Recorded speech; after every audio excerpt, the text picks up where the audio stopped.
Bonjour à tous et bienvenue en fait sur la chaîne YouTube Une semaine en images. Voilà, je vais essayer à partir d'aujourd'hui de commencer un nouveau format de vidéo. Parce qu'en fait ça fait un petit moment que je poste des diaporamas assez régulièrement sur la chaîne.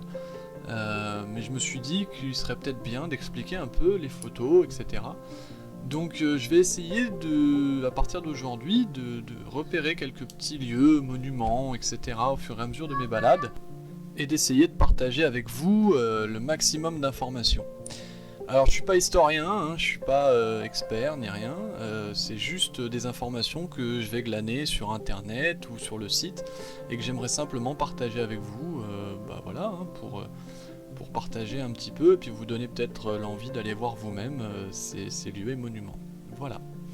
Donc aujourd'hui pour ce premier épisode, je vous emmène à Runan, dans un petit village des Côtes d'Armor, pour découvrir son église Notre-Dame de Miséricorde.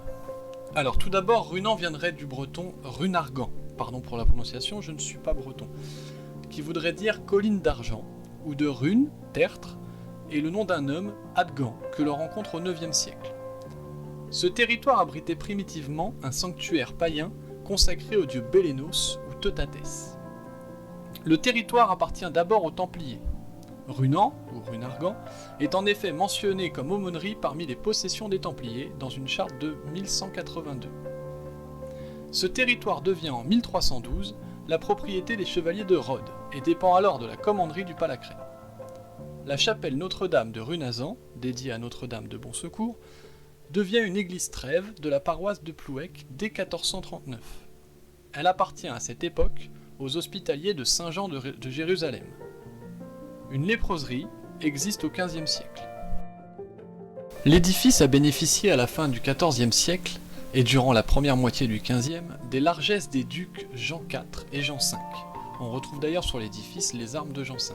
Anne de Bretagne et le roi Henri III participent aussi activement à sa dotation. Charles de Blois et Saint-Yves la visiteront à plusieurs reprises. L'église comprend une nef à 5 travées qui se termine par un chœur à chevet plat. La construction commence au XIVe siècle par le transept, puis se poursuit au début du XVe siècle par le chœur, puis le flanc sud de l'édifice et son porche. L'enclos est construit au XVe siècle. Le porche sud, bâti en 1438 par le commandeur de Kéramborgne, présente l'Annonciation et la déploration du Christ. La chapelle du Midi est terminée en 1438. Le clocher, lui, date de 1822. Le côté nord est reconstruit en 1895. L'aile nord est munie de 2 enfeux romans voués à Notre-Dame de l'Agonie. La façade méridionale porte 12 écussons d'anciens commandeurs. Les gargouilles de la façade septentrionale de l'église et du clocher sont datées entre 1421 et 1423. La chaire à prêcher date de 1728 et comporte 8 panneaux en bas-relief représentant les évangélistes. Les fonds baptismaux datent du XVIe siècle. Le lambris et les sablières, œuvre du sculpteur Le Méraire, datent du milieu du XVIe. La maîtresse vitre, œuvre de l'atelier de Tréguier, date de 1423. Elle est composée de 6 panneaux où figurent les blasons des différents donateurs. Et on remarque aussi plusieurs armoiries d'anciens commandeurs de l'ordre des Hospitaliers de Saint-Jean de Jérusalem.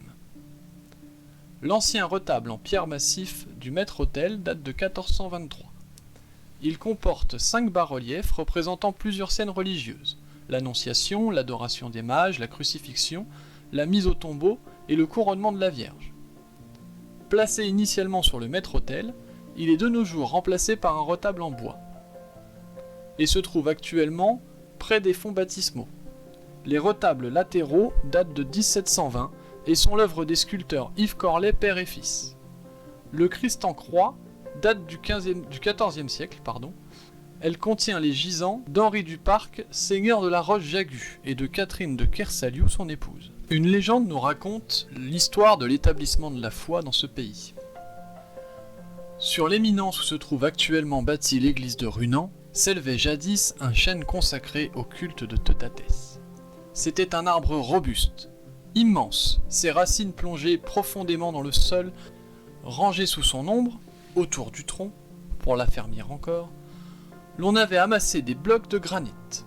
non loin de là, sous un petit bouquet d'aubépines fleuries, un prêtre du vrai Dieu plaça une statuette de la Vierge tenant sur ses genoux l'enfant divin.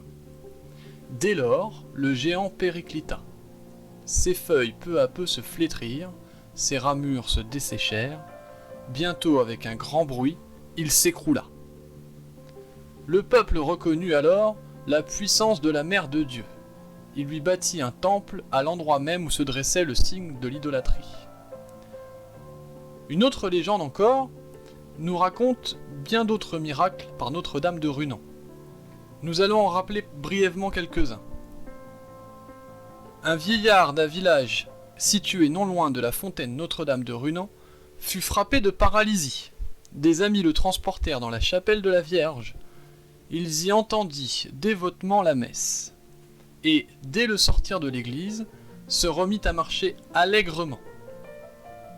Une autre encore, une jeune fille de 18 ans sortait chargée d'un lourd fardeau du moulin de Brédilly.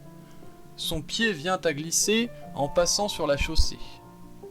Et elle tomba dans le torrent qui se précipitait sous les grandes roues du moulin. Or, soudain, le torrent cessa de mugir, les grandes roues de tourner. Le meunier, effaré, se jette alors hors du moulin, et il entend une voix disant du fond du gouffre « Je suis sauvé ». C'est la Vierge de Runan qui a arrêté les tournants. Et la jeune porteuse de farine sortit de l'eau. Une autre tradition remarquable qui remonte probablement au XVIIe siècle, un prêtre qui déversait alors dans la trève de Runan faisait le pèlerinage de Rome. Il s'était embarqué à Marseille et naviguait depuis 2 jours lorsque vint une tempête. Le prêtre pèlerin vit, selon l'expression de la légende, entre les 2 eaux.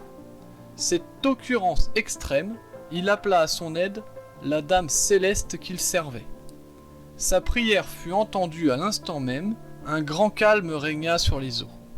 Et le navire, libéré de tout péril, reprit sa course vers Civitavecchia. Un ex-voto placé dans l'église de Runan garda longtemps le souvenir de ce miracle. Voilà, c'est tout pour aujourd'hui. J'espère que ça vous a plu. N'hésitez pas à laisser des commentaires en bas. Toutes les informations ont été allègrement piochées sur le site infobretagne.com. Je vous mettrai le lien dans la description. Il y a encore plus d'infos que ça. N'hésitez surtout pas à aller leur rendre visite. Et puis j'espère que vous viendrez à Runan voir cette jolie église. Voilà. Donc je vous dis à bientôt pour un prochain épisode sur la chaîne. Salut!